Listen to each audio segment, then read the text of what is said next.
Bueno, vamos a platicar ya un poco hoy del proceso civil. Vamos a tratar de avanzar un poco porque la verdad que tenemos mucha doctrina, mucha teoría que no podemos dejar desapercibida, ¿verdad? Entonces, tenemos que...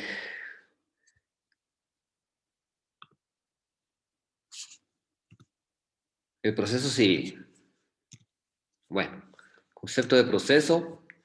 Mario Efraín Nájera Farfán lo define de la forma que está ahí. Él dice que es un proceso, es el conjunto de actos que en el orden y forma establecida por la ley realiza el órgano jurisdiccional para hacer justicia y las partes para obtenerla, o para que se examine y decida si una demanda es o no fundada, o para que se dicte sentencia sobre un derecho incierto, insatisfecho, negado o violado. Entonces este señor establece que hay un conjunto de actos que sostienen un orden, y ese orden y forma está establecido en la ley, prácticamente en el Código Procesal Civil de cada ordenamiento jurídico de cada país, y este proceso lo realiza el órgano jurisdiccional, quiere decir una judicatura, un juzgado, un tribunal, cuando son los, dice, con el objetivo de hacer justicia. Y al momento de hacer justicia, lógicamente que las partes están obteniendo esa justicia. O para que se examine y se vaya a decidir si la demanda es fundada o no. Si la demanda es fundada o no. Si es fundada es porque debe declararse con lugar, de darle la razón al actor, y no es fundada, pues se declara sin lugar y no se le da la razón al actor. O con el objetivo de que se dicte sentencia sobre un derecho incierto, y que ya lo habíamos dicho en su oportunidad, que es un derecho insatisfecho, negado o violado. ¿Se escuchó eso bien? Sí, Muy sí. bien. Bueno, lo puedo definir yo como el conjunto de actos en las formas y condiciones que establece el ordenamiento jurídico con el objeto de lograr justicia. Es un conjunto de actos porque desde que hay una demanda, desde que hay un emplazamiento, desde que hay una contestación de demanda, desde que se pueden interponer excepciones previas si se va a un incidente, desde que hay un periodo de prueba, desde que hay diligenciamiento de prueba y formas y condiciones para diligenciar esa prueba. Hay una vista, hay una sentencia. Si no se está de acuerdo por alguno de los sujetos procesales, apelación, se va a segunda instancia. Hay uso del recurso, hay otra vista, se dicta sentencia. Y tenemos casación, interposición de la casación, que es un recurso extraordinario, formas y condiciones, llaves que habilitan el recurso de casación, vista y luego sentencia. Entonces hay esas formas y condiciones con el objeto de lograr justicia.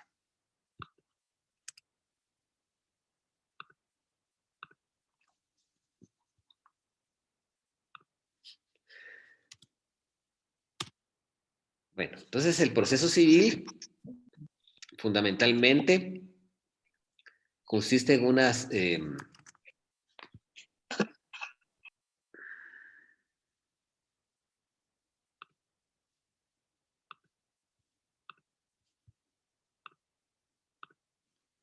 el proceso civil es una serie de actos que están determinados, que están regulados por el Código Procesal Civil y Mercantil, con el objeto de que el juez aplique la justicia en la pretensión que se está sometiendo a su conocimiento. Si se somete a una pretensión y él debe... Aquí la finalidad del proceso civil no es esclarecer la verdad histórica, como lo establece el artículo 5 del Código Procesal Civil y Mercantil, que uno de los fines del proceso, aparte de investigar un hecho señalado como delito o falta, las circunstancias que pudieron haberse cometido, pronunciamiento de la sentencia y la ejecución de la misma, y establecer fundamentalmente la verdad histórica. Aquí en el proceso civil no se establece la verdad, no es el objetivo establecer la verdad histórica. El objetivo del proceso civil es aplicar la justicia estableciendo si la pretensión sometida a conocimiento del juez se puede acreditar o no. Aquí no es la verdad histórica, aquí es la pretensión, que es una hipótesis de derecho civil, que está en el derecho, el Código Civil. Entonces, aquí no es la verdad histórica, quiero aclarar esto. ¿Cuál es la naturaleza jurídica del proceso civil? Y hay varias posiciones que hay que ver porque pues, es importante que nosotros las deslindemos. El proceso como un contrato. Establece que es un contrato, un acuerdo de voluntades entre los sujetos procesales que inicia con la proposición de la demanda y se perfecciona con la contestación. Para mí no lo es así. Y esa teoría pues, está desechada por considerarse que las voluntades que se originan del proceso, las voluntades de las partes no se originan del proceso.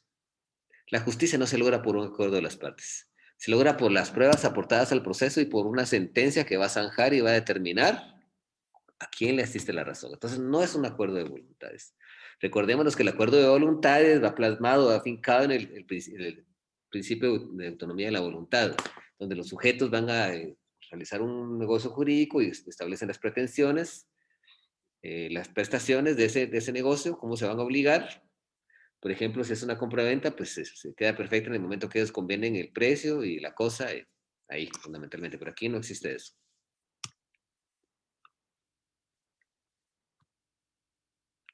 El proceso,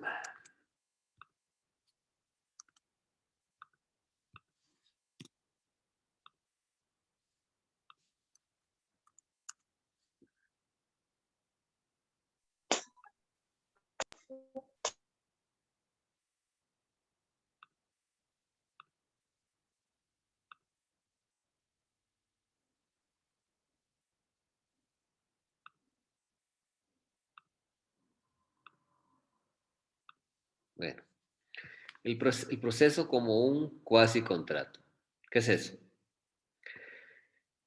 Un cuasi contrato, que es algo que casi llega a un contrato, pero no tiene todas las características de un contrato, porque va a generar derechos o obligaciones de la litis. Al momento que termina la litis, pues se generan derechos y obligaciones, por eso es un cuasi contrato de litis contestatio. Tampoco para mí podría ser eso, está desechada porque no hay una razón adecuada, no hay una razón legítima, no hay una razón valedera para determinar que los vínculos procesales, que la relación jurídico-procesal tengan su vínculo en el consentimiento de las partes. Porque el proceso no es fuente de obligaciones y fundamentalmente si hay dos partes que están en disputa, una que quiere hacer valer una pretensión y una que pretende destruirla en el juicio, pues lógicamente que ahí el resultado va a ser a través de una sentencia. Al menos de que exista una conciliación y se pongan de acuerdo en esa conciliación, pero siempre hay zanjado un juicio. Por eso tampoco sería un cuasi contrato.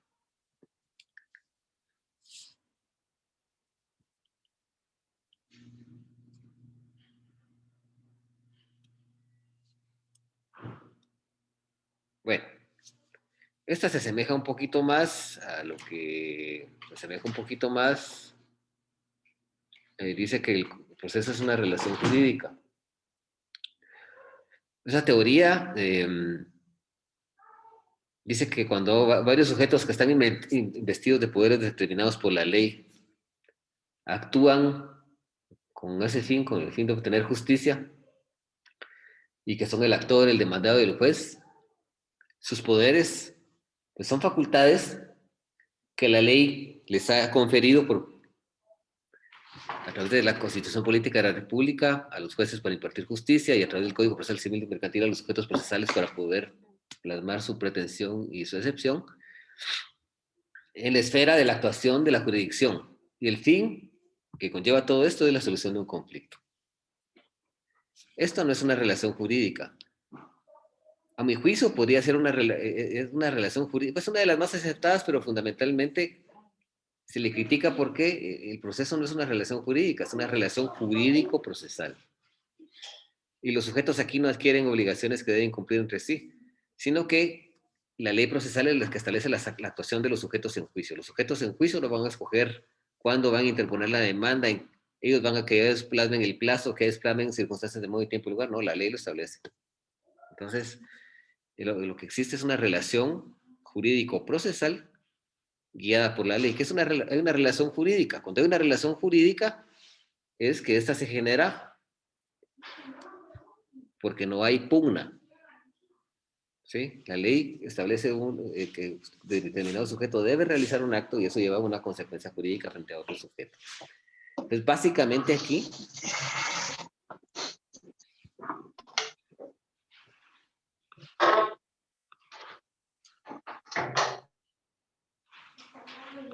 les ruego que tengan cuidado con sus micrófonos, por favor. Por favor. Entonces les decía, esa es una relación jurídica que entablamos de los derechos y obligaciones que emana la ley. Donde la ley nos faculta para que nosotros podamos ejercitar determinado derecho que está en la ley y que eso lleva consecuencias jurídicas y que se lo podemos exigir ese cumplimiento de ese derecho, ya sea al Estado o otro particular. Si yo compro una casa, pacto el precio, yo tengo que entregar la casa y el otro sujeto me tiene que pagar el precio. Si yo tengo un hijo, pues yo sé que yo tengo que irlo a escribir al registro civil para que pueda ser sujeto de derecho, pueda generar relaciones jurídicas, derechos y obligaciones con él. Eso es una relación jurídica. Pero cuando nosotros estamos en un proceso de conocimiento donde hay litis, ahí no va a haber una relación jurídica. Por supuesto que hubo si las partes no estuvieran en el litis, pero habría una relación jurídica. Pero ¿qué sucede aquí? Hay una pugna. En esa pugna, lo que se pretende es zanjar dirimir un conflicto y fundamentalmente ese conflicto se va a dirimir a través de una relación jurídica procesal. Las partes no van a actuar a su libre albedrío, como en la fase normal del derecho donde no hay conflicto, sino que las partes van a actuar con base a ciertos y determinados actos que establece la ley, es decir, la ley va a ir guiando en la actividad de las partes. Establece cuándo promovemos una demanda, cuándo se debe contestar, cuándo abrimos a prueba, cuándo todos los actos, cuándo evacuamos la lista, cuándo hay auto para mejor fallar, cuándo se dicta sentencia, cuándo impugnamos en apelación, cuándo impugnamos en casación. Es una relación de carácter procesal guiada por la ley. Es distinto. Bueno, también existe una connotación importante, en el sentido que pues el proceso como una situación jurídica, fundamentalmente, el proceso es una situación, es un status quo, es un estado en donde la persona, desde el punto de vista de la sentencia, espera que a las vísperas de esperar una sentencia, espera que esa sentencia haga justicia con arreglo a las normas, con arreglo a la pretensión que está invocando, con arreglo a la contestación de demanda que el otro está haciendo para refutar la pretensión y destruirla o de las excepciones que interpone. Esta se está inspirada en un estado de guerra, en donde el vencedor subyuga al vencido. Por el solo hecho del triunfo, lógicamente que logra justicia. Independientemente de la justicia, mientras no haya una sentencia que determine a quién le asiste la victoria, pues estamos nosotros en un conjunto, en un estado de expectativas, de posibilidades, donde nosotros esperamos que esa disputa pues se nos reconozca un derecho o se nos niegue, o que los efectos que tiene un derecho pues se materialicen en favor nuestro, o que se extingan también, ¿verdad? Entonces estamos a las vísperas de las expectativas de qué es lo que va a determinar la sentencia. Entonces, esa es la situación jurídica, a la espera de una sentencia que determine a quién le asiste el derecho. Así prácticamente. Esta es muy criticada, no existe prácticamente esa situación jurídica que viene generada por la sentencia.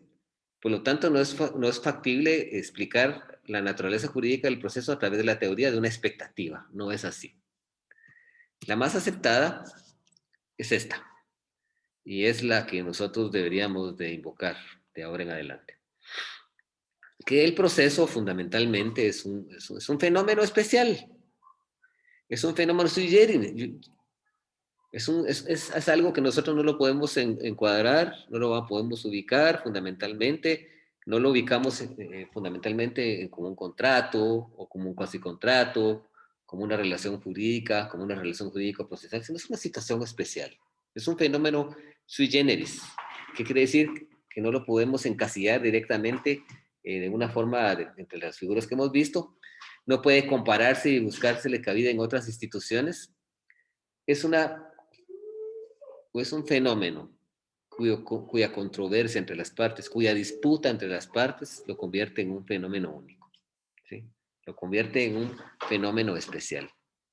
Es un fenómeno especial porque salta de las características de cualquier institución, de cualquier relación jurídica, donde nosotros no lo podemos encasillar bajo ese tipo de figuras jurídicas que hemos mencionado y que hemos analizado. ¿Por qué? Porque tiene características peculiares. Si un sujeto va a juicio, lo que pretende el sujeto es que quiere hacer valer un derecho el cual él está en estado de insatisfacción. Solo voy a dejar entrar un compañero, permítame.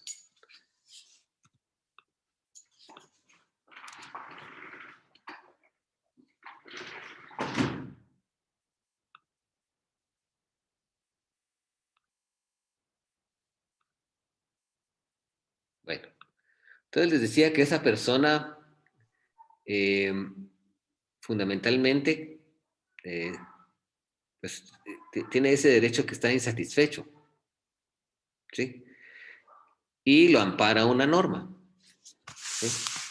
Lo ampara una norma porque si ese sujeto estuviera satisfecho, si ese sujeto estuviera obteniendo el imperio de la ley, si ese sujeto estuviera obteniendo las consecuencias jurídicas que establece esa hipótesis de derecho sustantivo, si el papá le estuviera pasando alimentos al hijo, si las personas que invadieron un terreno se salen voluntariamente porque el actor invoca el derecho de propiedad de carácter constitucional y como derecho fundamental y que ustedes quieran y salen voluntariamente, ¿no?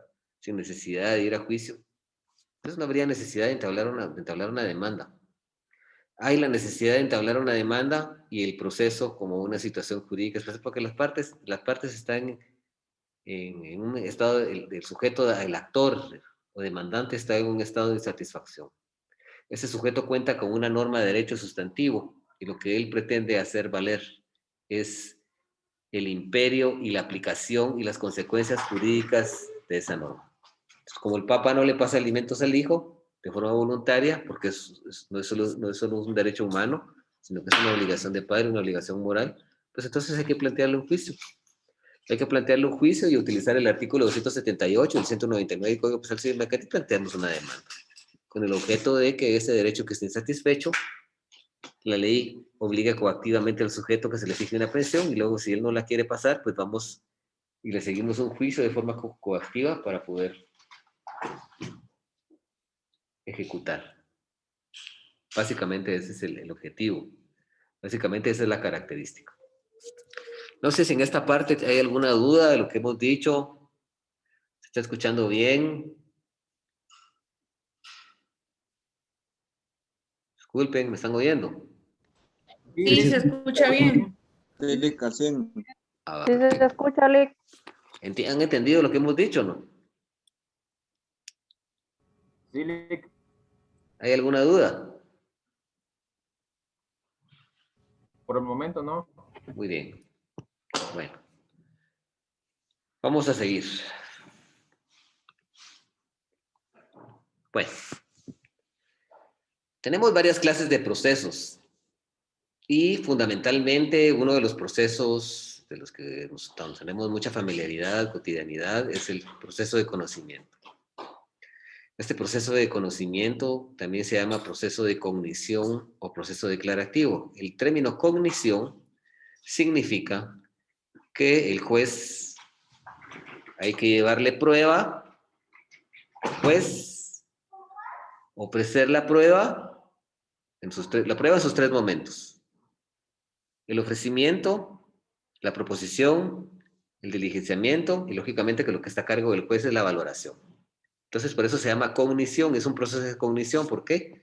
Porque le pretendemos llevar material probatorio al juez dentro de las circunstancias de modo y tiempo que establece la ley. Para que nosotros le llevamos prueba al juez, el juez la ley establece varias etapas, las que acabamos de mencionar. Entonces, le tiene que llegar esa prueba a él para que él, a través de ese proceso de cognición, a través de sus sentidos, pues palpe realmente a quien le asiste la razón y pueda dictar una sentencia que pueda zanjar el conflicto, que pueda terminarlo. Voy a... permitir.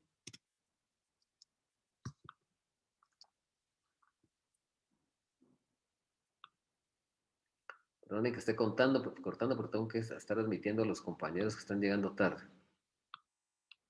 Y porque estamos en la presencialidad, dejan de ver alumnos tarde, ¿verdad? Es normal. Es normal. Bueno.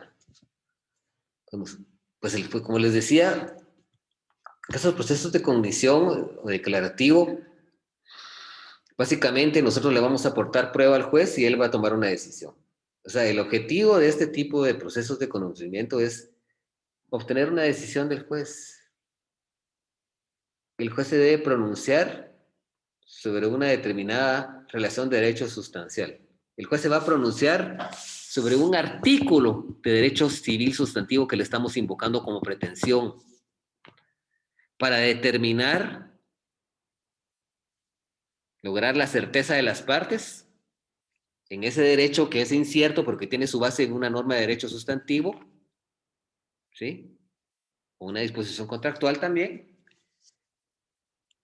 para establecer fundamentalmente a quién le existe ese derecho incierto, ¿sí? Para establecer a quién le asiste ese derecho incierto. Si el que promueve la pretensión tiene la razón, o el que interpone la defensa o excepción es el que tiene la razón, o si no tiene razón ninguna de las dos, porque he visto sentencias que declaran sin lugar la demanda y la contestación de demanda, las excepciones perentorias. Entonces, su objetivo es determinar fundamentalmente la certeza entre las partes, establecer a quién le asiste la pretensión, establecer justicia conforme a esa pretensión en un derecho que es incierto a ese momento, no obstante tener una génesis, su origen en derecho sustantivo. Y a partir de ahí constituir un derecho o la condena a la realización de una obligación de dar, hacer o no hacer. Eso es básicamente el proceso de conocimiento. Me van a mí a ejecutar un acto, me van me van a obligar a que me abstenga de hacer ese acto o que entregue alguna cosa. Eso básicamente es el objetivo. Lograr el imperio del derecho sustantivo, porque cuando nosotros venimos y determinamos a quién le asiste ese derecho, en el caso de los alimentos, pues lógicamente, ¿qué se pretende ahí? Que se fije una pensión, ¿verdad?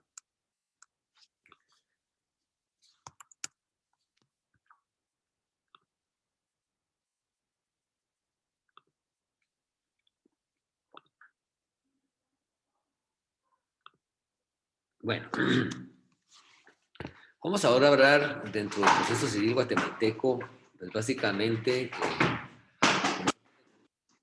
una forma clara, de una forma precisa, dentro de cuáles son los procesos de conocimiento. Pues básicamente nosotros tenemos cuatro. Tenemos cuatro procesos de conocimiento, como son el juicio ordinario, el juicio sumario, el juicio oral y el arbitral. Pues básicamente el juicio ordinario es el primer proceso de conocimiento que nosotros tenemos, que está regulado en el artículo 96 del Código Procesal Civil y Mercantil, y es un proceso de conocimiento tipo del proceso civil, en el proceso civil, en el que se van a dilucidar, ¿sí? Se va a esclarecer, ¿sí? Se va a determinar las pretensiones que no tienen un proceso de conocimiento donde la ley establezca específicamente que deben tramitarse en ese proceso de conocimiento. Es un proceso con plazos largos, realmente largos, los más largos en nuestro ordenamiento jurídico procesal civil y mercantil. Y cuando estamos hablando de un proceso de conocimiento tipo, pues el profesor Mario Estuardo Gordillo Galindo nos decía que es el proceso, y esa pregunta se la hizo a un laboratorio, es el prototipo de proceso que nosotros vamos a utilizar para resolver en él todas aquellas controversias que no se pueden resolver en los demás juicios, que no se van a poder resolver en las demás vías o juicios que establece, o pues más procesos de conocimiento que establece nuestra ley, como el proceso, como el juicio sumario, el oral o el arbitral. Simple y sencillamente también no hay un camino donde resolver esos conflictos, o a veces también por disposición de la ley lo debemos someter ahí, y lo vamos a diligenciar a través del juicio ordinario. Pero tendremos que entender y tenemos que partir de que es un proceso de conocimiento tipo, porque es el prototipo de proceso en donde nosotros vamos a dilucidar los conflictos que no tienen un camino en la ley específico, en un juicio de los demás juicios de conocimiento determinado donde se puede dilucidar. Entonces ahí vamos a dilucidar y vamos a dirimir todos los derechos controvertidos que no tienen un camino específico donde diligenciarse con un proceso de conocimiento determinado. Es el proceso prototipo que se crea, que creó el legislador y a partir de él, pues no fue el legislador, ¿verdad? Fue Enrique Peralta Zurdia, el que lo creó, Enrique Peralta. ¿Quiénes fueron los que crearon, a ver, los correlatores del Código Procesal Civil Mercantil? Enrique Peralta Méndez, ¿y quién más? Enrique Peralta Méndez, ¿y quién más? A ver, por favor, a ver, Myron.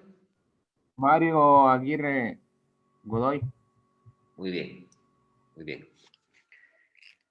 Entonces, estos señores al momento de crear el código, crearon este como, como el proceso tipo, prototipo, y no solo es el prototipo porque se vayan a dilucidar todas las controversias que tienen un camino determinado, sino porque tienen una característica especial. En este proceso están inspirados, en este proceso de conocimiento están inspirados los demás procesos. Y lo voy a demostrar en estos momentos. Voy a dejar entrar a un amigo que quiere entrar.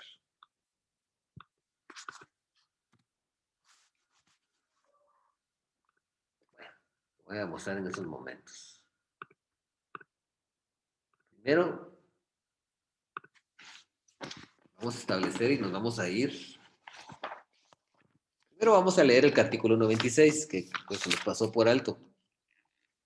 Dice, vía ordinaria, artículo 96 del Código Procesal Civil y Mercantil, dice, las contiendas que no tengan señalada las contiendas que no tengan señalada tramitación especial en este código, se ventilarán en juicio ordinario.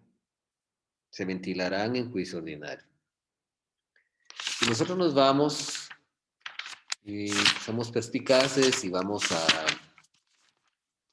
dar un poquito lo que es el juicio, sigue que es el juicio oral. Juicio oral. Tenemos el artículo 199 que dice que se tramitarán en juicio oral. Establece qué cosas, ya las vamos a ver en su momento, en esta misma clase. Dice, y dice el artículo 200, dice integración del procedimiento. Son aplicables al juicio oral todas las disposiciones del juicio ordinario en cuanto no se opongan a lo preceptado en este título. De ahí sacamos que es el proceso prototipo o el proceso tipo, porque se creó él y en base a él se están inspirando los demás procesos. Nos vamos nosotros, vamos a ir al juicio sumario y analizamos el artículo, vemos el 220, vemos cuáles son la materia, qué asuntos son los que se van a discutir en el juicio sumario, pero lo que nos interesa hoy es el artículo 230, y dice, son aplicables al juicio sumario, dice, todas las disposiciones del juicio ordinario en cuanto no se pongan a lo presentado en este código. O sea, prácticamente nos remite siempre ahí, porque regulan el juicio oral, regulan el juicio sumario, y si hay una situación que se salga de las manos, que no la sepamos regular, viajamos al juicio ordinario y lo aplicamos, llenando vacíos. Entonces, este proceso de conocimiento tipo tiene su nombre como proceso de conocimiento tipo porque es el proceso de prototipo, de proceso en donde, que es el que crearon estas dos personas cuando fueron corredactores del código, donde se van a discutir todas las controversias, que no tengan un camino específico establecidas en ley, y en base a este proceso, prototipo de proceso, se inspiraron en los demás procesos, pues lógicamente con plazos más cortos, siempre inspirados en él, y siempre remitiéndose a él en caso de que las disposiciones legales de esos juicios determinados, tanto el oral como el sumario, pues escapen y no puedan regular una conducta, una relación jurídica, no puedan solventar alguna algún acto ritual de la parafernalia propia del procedimiento de esos juicios, entonces tendrán que ir a ese juicio a establecer qué paso o consecuencia deben seguir en materia de procedimiento. Bueno, vamos nosotros ahora a hablar un poco pues del juicio sumario. Pues es un proceso de conocimiento, pero a diferencia del anterior, tiene plazos cortos en todas sus fases. Es de una tramitación breve, sintética, y se van a transmitir, se van a discutir ahí, se van a solventar todos aquellos asuntos que están descritos en el artículo 229 del Código Procesal Civil Mercantil. O sea, es un proceso de conocimiento. La lógica nos empuja a establecer que sí, porque lo estamos viendo ahora y porque estamos viendo procesos de conocimiento. Pero lo que tenemos que tener, que la nota distintiva de este proceso de conocimiento es, sus plazos son cortos, todas sus fases son cortas y su tramitación es breve. Vamos a analizar que aquí pues tenemos la demanda, mientras que en el juicio ordinario hay 9 días de emplazamiento, aquí hay 3, mientras que en el juicio ordinario el plazo de prueba es de 30 días, aquí es de 15, y los plazos también para dictar sentencia es el mismo, 15 días, igual que en el ordinario, porque eso es una disposición propia de ley del organismo judicial. Pero básicamente su plazo de tramitación es más corto. Nosotros analizamos un poco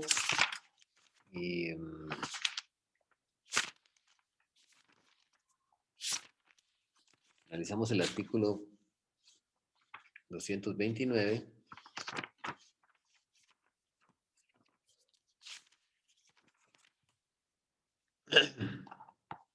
Dice,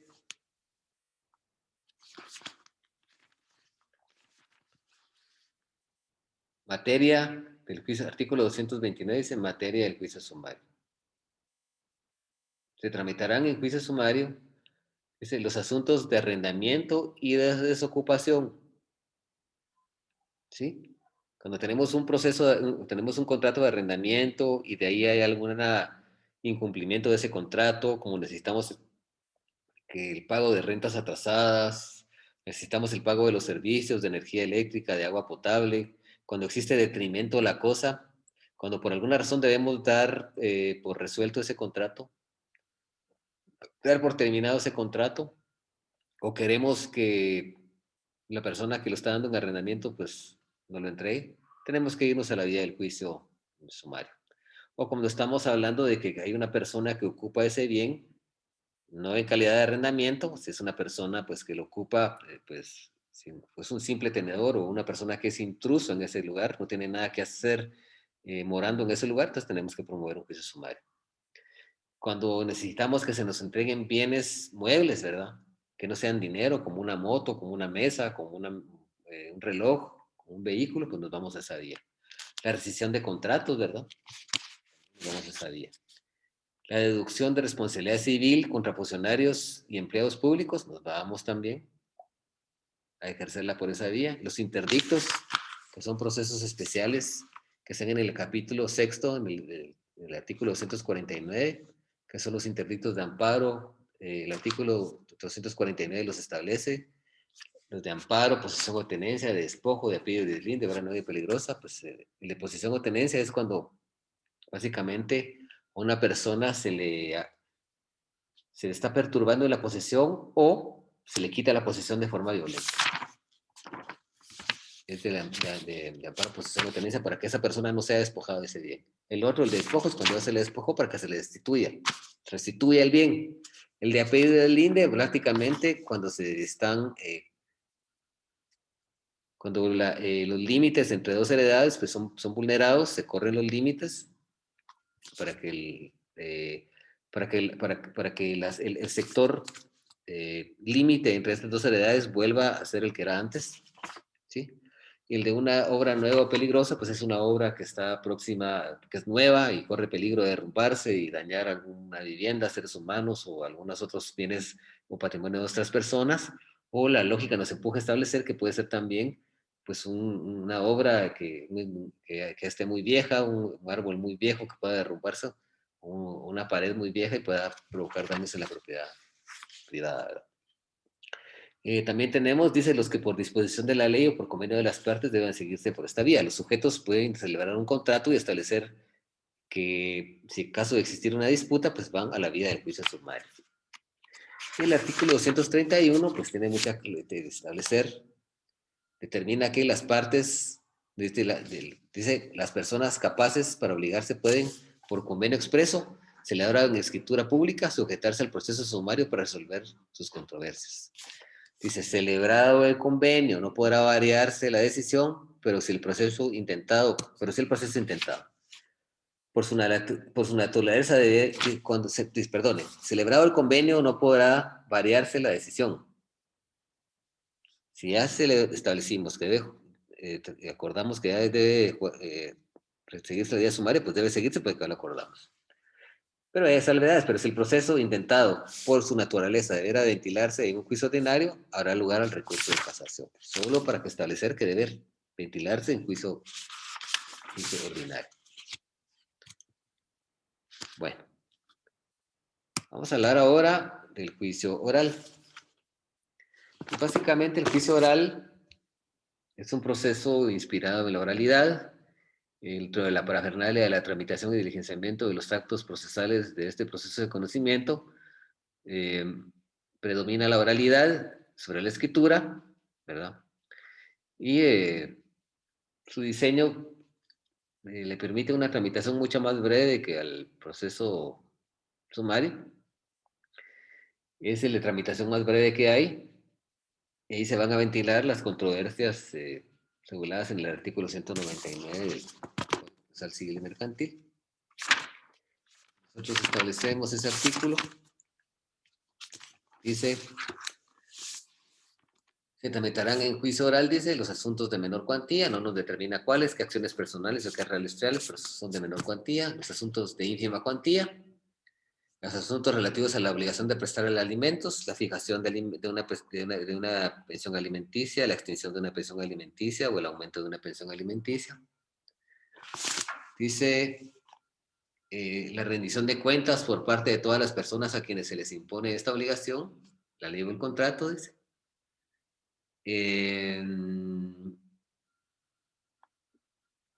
La división de la cosa común y las diferencias que surgieron entre los copropietarios en relación a la misma, la cosa común y la copropiedad, la prohibición. Cuando está esa forma de propiedad especial, que es la copropiedad, en donde varios sujetos son propietarios de la misma cosa. Y entonces, cuando quieren terminar esa copropiedad y quieren dividirse la cosa, van a un juicio oral de división de la cosa común.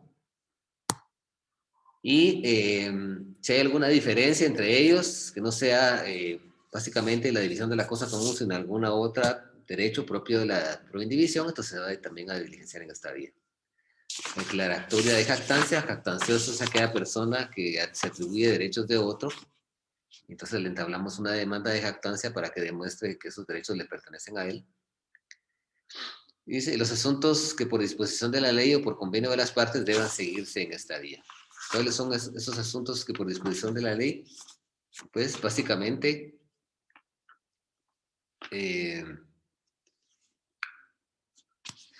los que acuerdan las partes. La jactancia básicamente es una persona que se atribuye derechos sobre bienes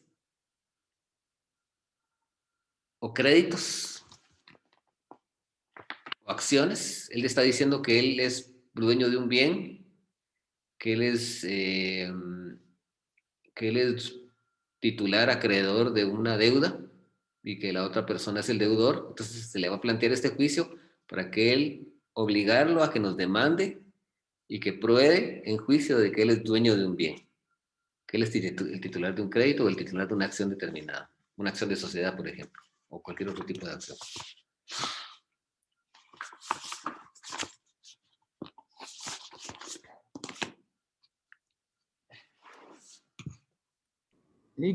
Disculpe, ¿Qué más da? ¿el Diga, juicio oral es más rápido que el juicio sumario? más rápido, mucho más rápido. Ah, muy bien. Bueno, la verdad que los juzgados, las judicaturas tienen mucha mora judicial, pero yo les podría decir que quien veo yo que tramita los procesos de una forma muy con celeridad, con mucho orden, con mucha pulcritud y que se pueden cumplir los plazos casi a cabalidad, es el juzgado civil de aquí de Jalapa.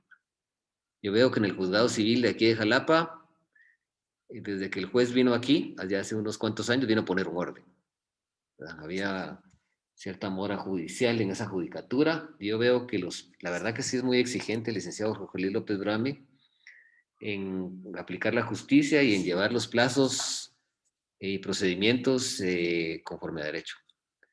La verdad que sí se cumple la justicia ahí. Veo que los procesos, la experiencia es que sí se respeta el debido proceso y cumplen con los plazos, intentan cumplir con los plazos y lo hacen bastante bien. Lo hacen bastante bien.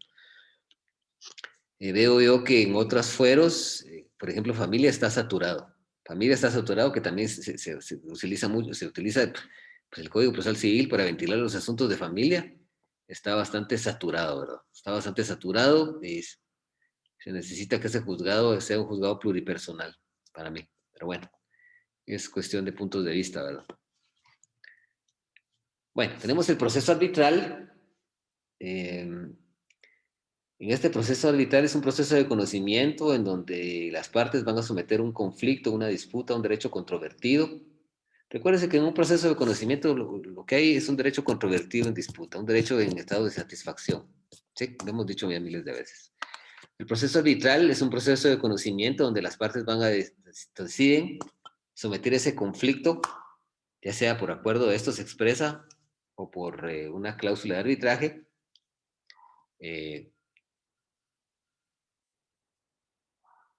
Van a someter su conocimiento van a someter la disputa al conocimiento de árbitros. El conflicto va a ser dirimido por árbitros. Y que van a resolver ese conflicto porque se les ha sometido por un acuerdo arbitral, o lógicamente, porque eso ha sido acordado de forma expresa por las partes. Si nosotros buscamos la ley de arbitraje, que viene en todos nuestros códigos procesales civiles y mercantiles,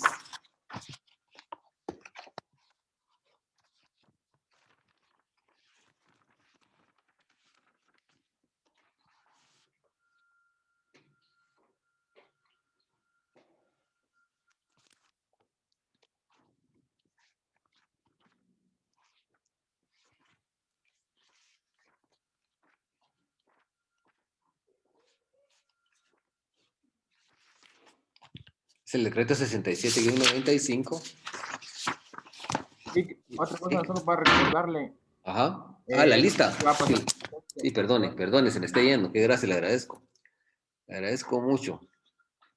Voy a dejar de compartir. Vamos a poner aquí. Híjole.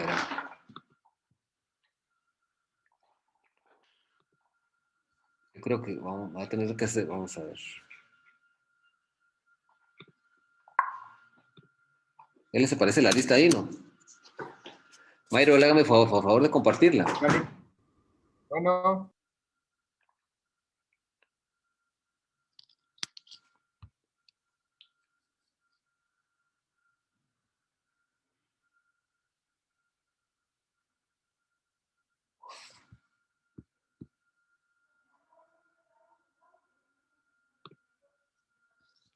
¿Ya pueden ver la lista? ¿Ya pueden ver el enlace? No, Lee. Ya, Lick, pero no se puede poner el nombre, está mal. Híjole, Formulario. permítanme, entonces les voy a mandar otro link. Eso lo voy a arreglar ahorita, porque si no después, permítanme, ahorita lo arreglo.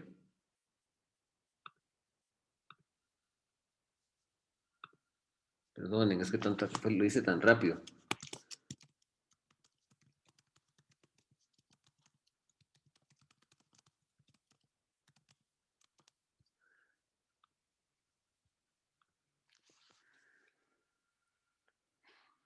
Perdonen. Ahorita les mando el link de nuevo.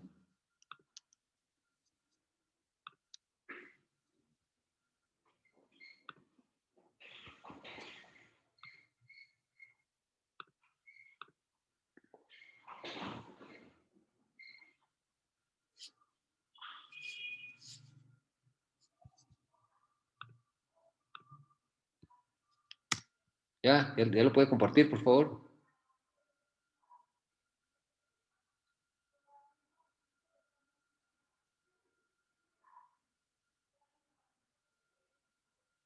Ya lo pueden ver, ¿saben qué? Ya pueden verlo, ¿no? No, Lee. ¿Ya? Sí. Ya pueden meterse ahí, ¿no? Yo lo comparto.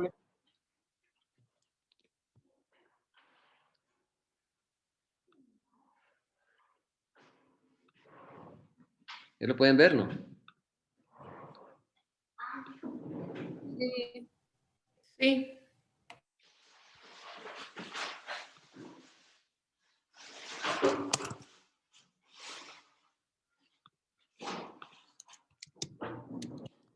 Ya pueden verlo, ¿no?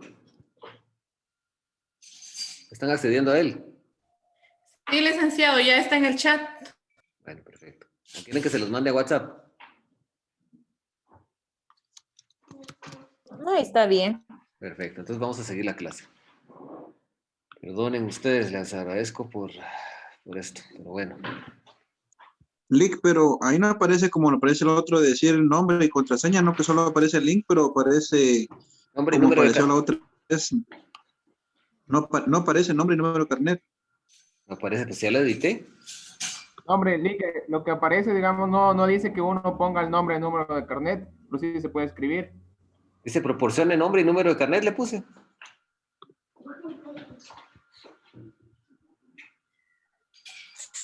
No aparece, pero da la opción de escribir. Ahí Vale, lo podemos mandar. ahí lo pongan, póngalo ahí, por favor. Disculpen.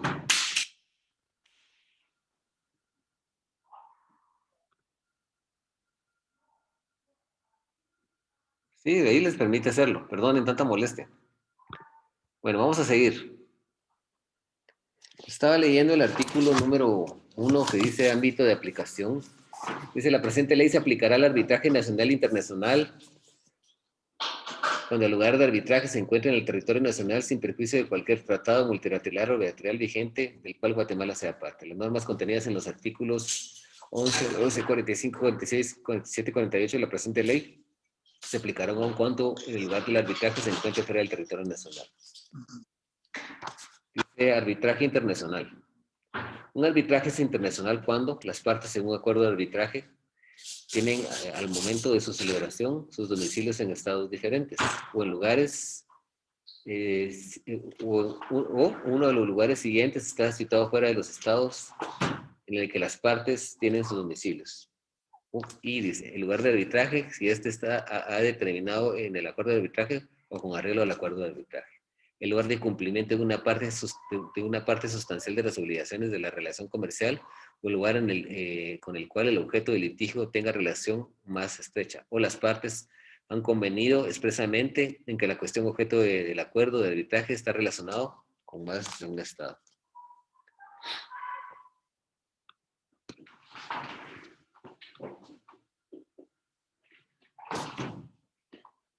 Dos, para los efectos del numeral 1 de este artículo se entera que si alguna de las partes tiene más de un domicilio, el domicilio será el que guarde una relación más estrecha con el acuerdo de arbitraje. Si una parte no tiene ningún domicilio de residencia habitual, se considera domiciliada en el lugar en que se encuentra. Y de ahí dice, materia objeto de arbitraje. La presente ley se aplicará en todos aquellos casos en que la controversia verse sobre materias en que las partes tengan libre disposición conforme a derecho. También se aplicará la presente ley a todos aquellos otros casos en que, por disposición de otras leyes, se permite el procedimiento arbitral siempre que el acuerdo arbitral sea válido conforme a la ley.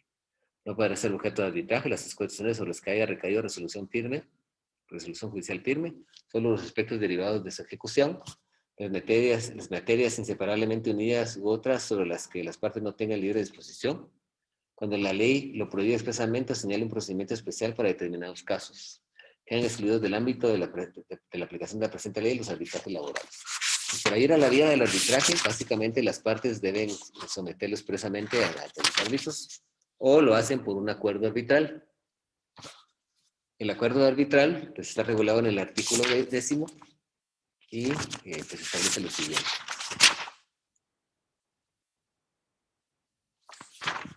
Dice, el acuerdo de arbitraje debe constar por escrito y podrá adoptar la forma de un compromiso o de una cláusula compromisoria, sin que dicha distinción tenga consecuencia alguna con respecto a los efectos jurídicos del acuerdo de arbitraje. Se entenderá que el acuerdo consta por escrito cuando esté consignado en un documento firmado por las partes o en un intercambio de cartas, telex, telegramas, telefax u otros medios de telecomunicación que deje constancia del acuerdo, o en un intercambio de escritos de demanda y contestación en los que la existencia de un acuerdo sea firmada por una parte sin ser negada por la otra. La referencia hecha en un contrato a un documento que contiene una cláusula arbitral constituye acuerdo de arbitraje, siempre que el contrato conste por escrito y la referencia implique que esa cláusula forma parte del contrato. El acuerdo arbitral podrá constar tanto en una cláusula incluida en un contrato o en la forma de un acuerdo independiente. Si el acuerdo de arbitraje ha sido incorporado a contratos mediante formularios, mediante pólizas, dichos contratos deberán incorporar en caracteres destacados, claros y precisos la siguiente palabra. Este contrato incluye un acuerdo de arbitraje. Entonces, laboralmente el acuerdo, lo que nos vaya a llevar a la vía del arbitraje va a ser un acuerdo arbitral o una cláusula compromisoria en un contrato específico. Los contratos mercantiles, en su mayoría ostensible, tienen esa cláusula compromisoria que lleva a las partes a la velocidad de una controversia en la vía del arbitraje.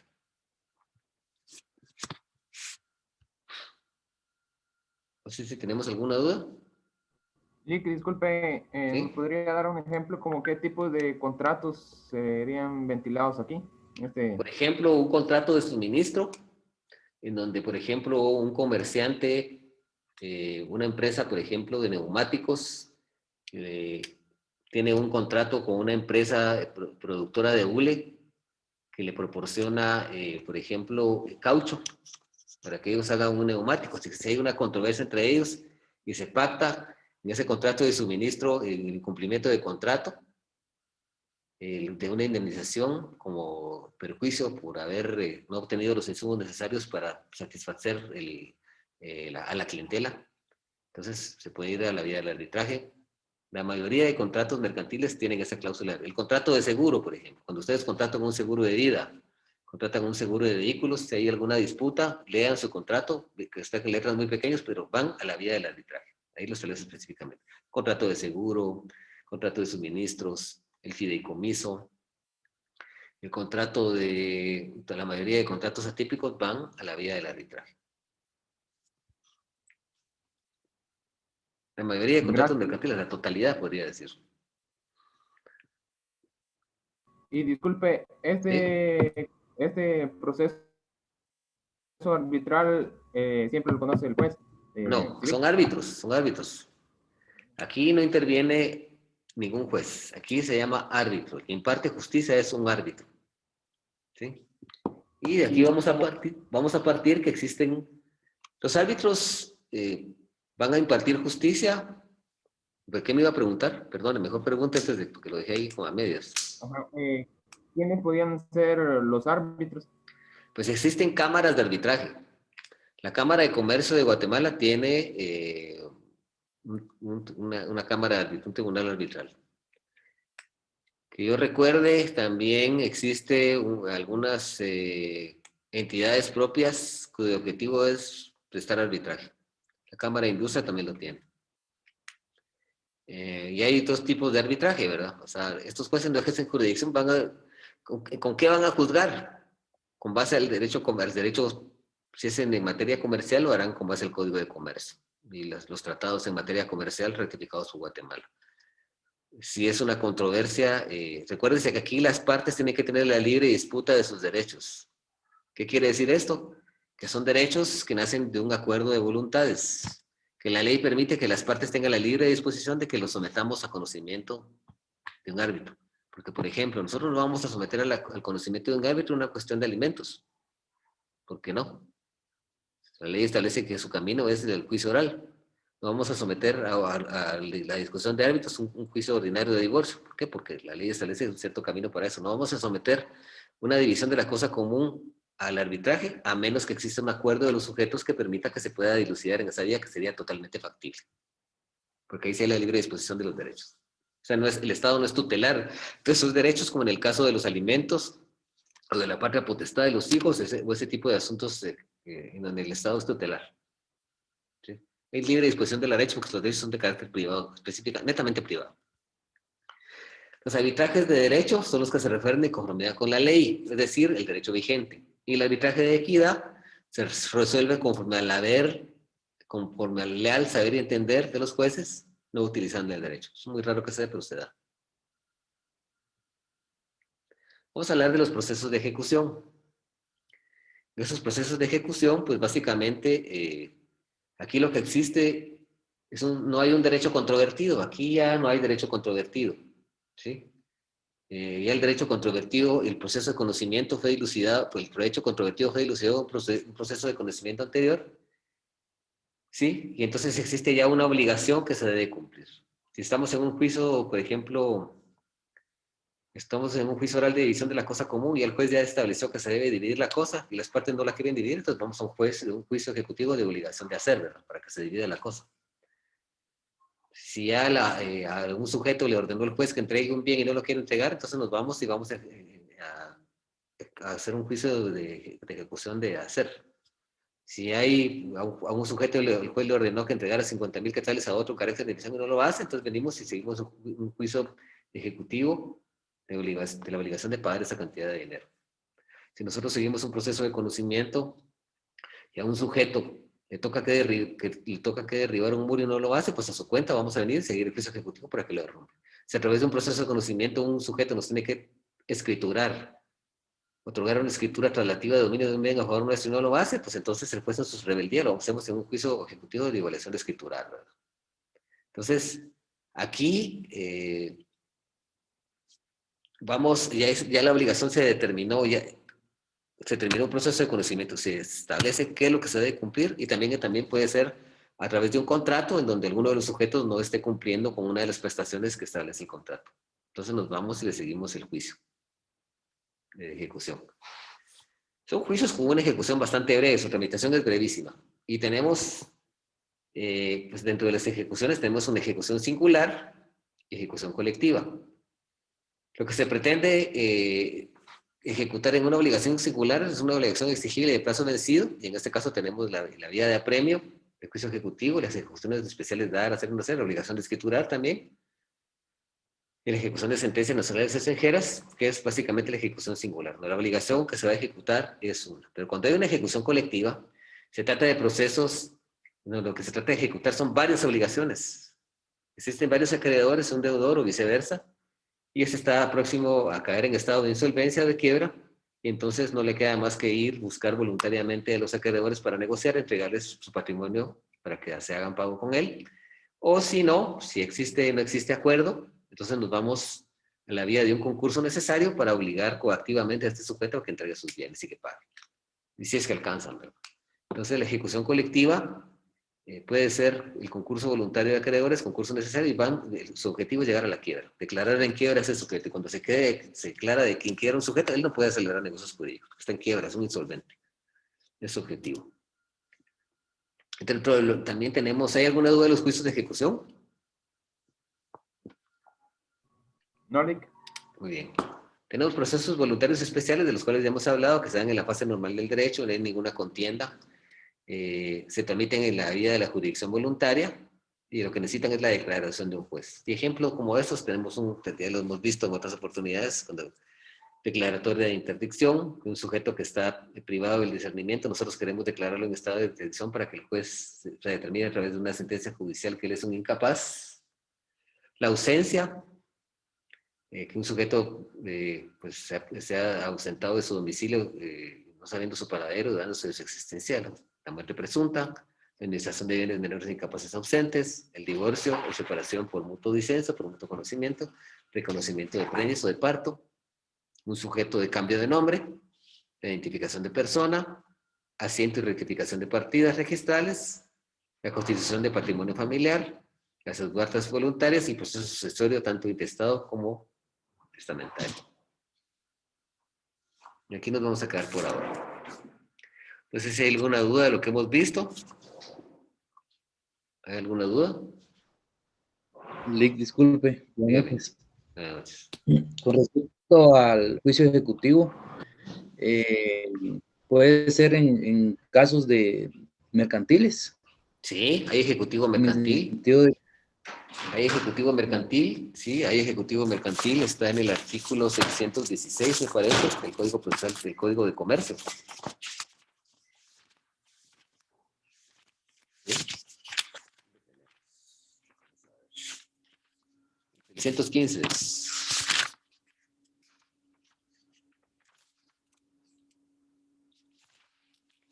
Dice, la acción cambiaria se ejercitará. Vamos a ir mejor al 610, que es el que más no entiendo. La acción cambiaria es directa cuando se ejerce contra el principal obligado. Permítame. Eso no sé qué nos interesa. Permítame.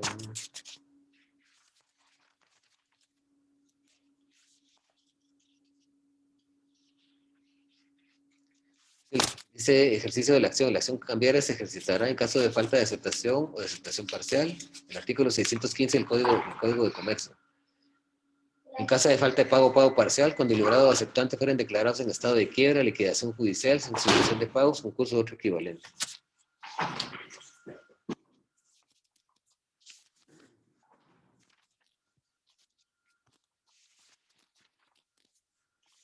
El artículo 630 establece procedimiento ejecutivo.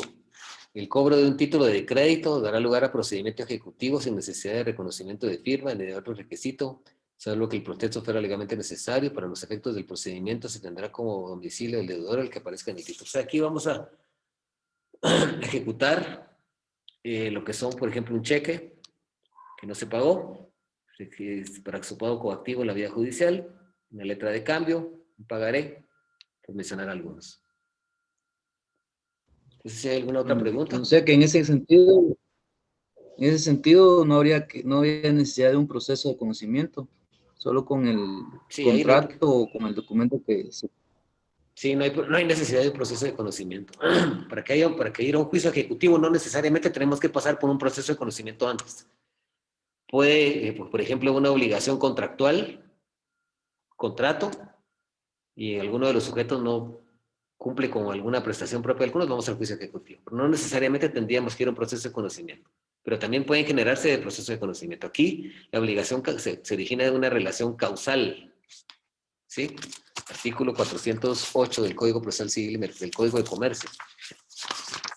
Relación causal o de un negocio subyacente que da lugar a la expedición de un título de crédito. Dice relación causal. La emisión o transmisión de un título de crédito no producirá a los efectos pacto próximo trae la extinción de la relación que dio lugar a la emisión o transmisión del título.